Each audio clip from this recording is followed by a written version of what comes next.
வணக்கம். சற்று முன் கிடைக்கப்பெற்ற ஒரு மிக மிக முக்கியமான செய்தி ஒன்று வெளியாகி உள்ளது. அனைத்திந்திய அண்ணா திராவிட முன்னேற்றக் கழகத்தில் ஓபிஎஸ் அவர்கள் இணையப் போவது உறுதிதான்.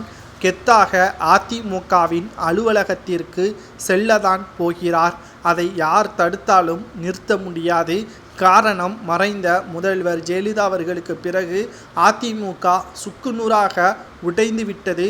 மக்களவை தேர்தலும் சரி, அதற்கு முன்பாக நடைபெற்ற தேர்தலாக இருந்தாலும் சரி, அனைத்திலும் அதிமுக தோல்வி அடைந்ததற்கு நிச்சயம் எடப்பாடி என்ற தனிநபர் மட்டும்தான் அதை முழுமையாக ஏற்றுக்கொண்டுதான் ஆக வேண்டும். காரணம், அனைத்திந்திய அண்ணா திராவிட முன்னேற்றக் கழகத்தை பொறுத்தளவிற்கு எடப்பாடி பழனிசாமி அவர்களது செயல்பாடுகள் முற்றிலுமாக மிக மிக மோசமான செயல்பாடாகத்தான் இருந்துள்ளது. வெற்றியடைவதற்கான வழி என்ன? அதிமுகவின் முன்னாள் அமைச்சர்கள் பல முறை எடப்பாடியிடம் தெரிவித்தபோது கூட கட்சியிலிருந்து நீக்கப்பட்டவர்களை மீண்டும் இணைவது கடினம் என்றும், மீண்டும் இவர்களை பற்றி பேசினால் உங்களையும் கட்சியிலிருந்து நீக்குவதற்கும் தயங்க மாட்டேன் என்று ஒருமையில் சில முன்னாள் அமைச்சர்களை எடப்பாடி அவர்கள் விமர்சனமும் செய்துள்ளார். ஆனால் நீதிமன்றத்தில் வழக்கு நிலுவையில் உள்ளதை நாம் மறந்துவிடக்கூடாது.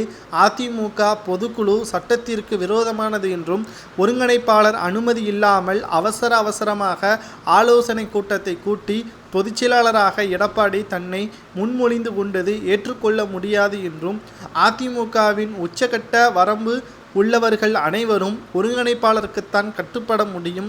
ஆனால் புதிதாக எப்படி வந்தது பொதுச்செயலாளர் பதவி என்ற கேள்வியும் இங்கு எழுந்துள்ளது. அதிமுகவில் மீண்டும் நாங்கள் உள்ளே வருவோம். ஓபிஎஸ், சசிகலா, வைத்திலிங்கம், மனோஜ் பாண்டியன், தங்கமணி, வேலுமணி இவர்களை கட்சியில் உள்ளவர்கள் அனைவரும் எதிர்த்து நாங்கள் மீண்டும் கட்சிக்குள் வருவோம் என்றும் ஓபிஎஸ்ஸின் ஆதரவாளர்கள் தெரிவித்திருக்கிறார்கள். வேலுமணி, தங்கமணி இவர்கள்தான் எடப்பாடியின் வலதுகை இடதுகையாக இருக்கிறார்கள். அதிமுகவின் நிலைமைக்கும் இவர்கள்தான் காரணம். நிச்சயம் இவர்களை கட்சியிலிருந்து நாங்கள் விரட்டி அடிப்போம். மக்களவை தேர்தல் தோல்வியை உணராத எடப்பாடி சட்டமன்ற தேர்தலில் மிகப்பெரிய தோல்வியை தழுவி அதிமுகவை இழுத்து மூடுவதற்கான முயற்சிகளை எடப்பாடி செய்து வருகிறார். இதை எப்படி ஏற்றுக்கொள்ள முடியும் என்றும் விமர்சனமும் எழுந்துள்ளது. இதை பற்றி உங்களது கருத்துக்களை கமெண்ட் வாயிலாக கூறுங்கள். எடப்பாடி பழனிசாமி அவர்கள் அதிமுகவிற்கு தேவையில்லை என்றும் விமர்சனங்கள் முன்வைக்கப்பட்டு வருகிறது. இதை பற்றி உங்களது கருத்துக்களை மறக்காம கமெண்ட் வாயிலாக கூறுங்கள். நன்றி, வணக்கம்.